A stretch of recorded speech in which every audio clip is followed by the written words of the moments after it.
Hi guys, welcome to my YouTube channel knowledge point by Ashraf. मैं हूं इजहार अशरफ। आपका मेरा इस यूट्यूब चैनल में बहुत बहुत स्वागत है। दोस्तों, आज के इस वीडियो में आप लोगों को क्लास 10 के वीवीआई मैथ्स के ऑब्जेक्टिव्स बताने वाला हूं, जो 2025 बोर्ड एग्जाम में काफ़ी इंपॉर्टेंट है। तो आइए, आज का पहला सवाल क्या है। दो या दो से अधिक अभाज्य संख्याओं का एचसीएफ है, यानी मौसूल। ऑप्शन ए 1, 2, सी 3, डी इनमें से कोई नहीं। तो दो या दो से अधिक अभाज्य संख्याओं का एचसीएफ 1 होता है, इसलिए ऑप्शन नंबर ए इसका सही हो जाएगा। अगला प्रश्न है दोस्तों, पाई एक ऑप्शन ए परिमेय संख्या, बी पूर्णांक संख्या, सी अपरिमेय संख्या, डी इनमें से कोई नहीं। हम जानते हैं कि पाई एक अपरिमेय संख्या है, जबकि पाई का वैल्यू 22/7 एक परिमेय संख्या है। अगला प्रश्न है, किसी घटना की प्रायिकता जो न तो निश्चित हो और न ही असंभव किसके बीच होती है। तो जो घटना होती है या घटना नहीं होती है, दोनों जो प्रायिकता होगा वो 0 और 1 के बीच होगा, इसलिए ऑप्शन नंबर ए इसका सही हो जाएगा। अगला प्रश्न है, किसी घटना की प्रायिकता नहीं होती है। Option A 0, B 1, C 0.2, D -1। तो जब घटना नहीं होती है उसकी प्रायिकता 0 होती है, इसलिए ऑप्शन नंबर ए इसका सही हो जाएगा। अगला प्रश्न है, 2, 3, 0, 3, 2, 6, 3 का बहुलक होगा। तो बहुलक हम उसे कहते हैं जो सबसे ज्यादा बार संख्या हो। तो यहाँ पे देखते हैं कि 3 सबसे ज्यादा बार है। ऑप्शन ए में 2, बी में 3, सी में 2.6, डी में 2.5। तो इसका सही उत्तर ऑप्शन नंबर बी हो जाएगा 3। अगला प्रश्न है दोस्तों, वर्ग चिन्ह किसी वर्ग के ऊपरी और निचली सीमाओं का अंतर है, योग है, औसत है या भागफल है। हम वर्ग चिन्ह ऊपरी और निचली सीमाओं का क्या होता है, औसत, इसलिए ऑप्शन नंबर सी इसका सही हो जाएगा।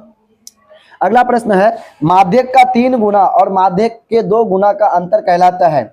तो हम जानते हैं माध्यक का 3 गुना और माध्यक का 2 गुना बहुलक कहलाता है, इसलिए ऑप्शन नंबर बी इसका सही हो जाएगा।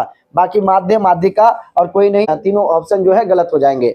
अगला प्रश्न है दोस्तों, बेलन का संपूर्ण पृष्ठ क्षेत्रफल होता है। Option A 2πRh, B πh, C πRh, option D 2πRh into r+h। तो बेलन का संपूर्ण पृष्ठीय क्षेत्रफल होता है 2πr into r+h। Option number D इसका सही हो जाएगा। यदि घन की एक भुजा a सेंटीमीटर हो तो विकर्ण की लंबाई होगी। Option A 4a, B 6a, C √2a, D option √3a।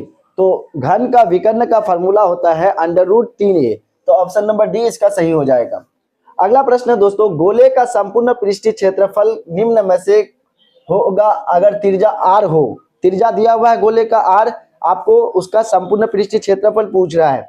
Option A 3/4 pi square, B 4/3 pi r cube, C pi r square, D 4 pi r square.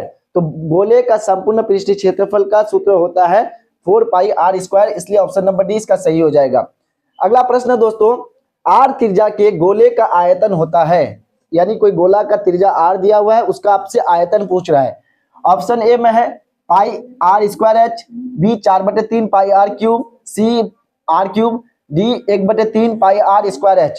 तो हम जानते हैं r त्रिज्या वाले गोले का आयतन का सूत्र होता है 4/3 pi r cube. Option number B इसका सही हो जाएगा।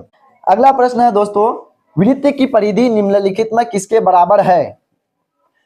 Option A 2πr, B 3πr, C 4πr, D कोई नहीं। तो हम जानते हैं वृत्त की परिधि का सूत्र होता है 2πr। ऑप्शन नंबर ए इसका सही हो जाएगा।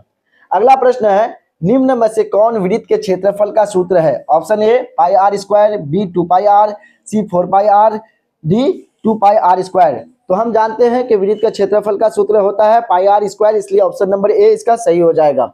अगला प्रश्न है दोस्तों, किसी बिंदु P की y अक्ष से लंबवत दूरी उस बिंदु को कही जाती है। ऑप्शन ए अक्ष, बी भुज, सी कोटि, डी आलेख।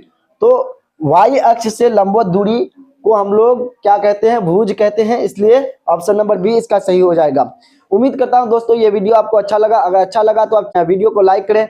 चैनल में पहली बार है तो चैनल को सब्सक्राइब करके बेल आइकन को प्रेस कर दे, क्योंकि मैं रोज एक नया इन्फॉर्मेटिव नॉलेजेबल वीडियोस लेकर के आता हूं। खासतौर पे जो बच्चा 10th और 12th का 2025 में बोर्ड एग्जाम देने वाला है, उन लोग के लिए ये चैनल काफी जरूरी है, क्योंकि मैं वही सारा क्वेश्चंस को लेकर के आता हूं जो कई मरतबा पूछा गया है बोर्ड एग्जाम द्वारा।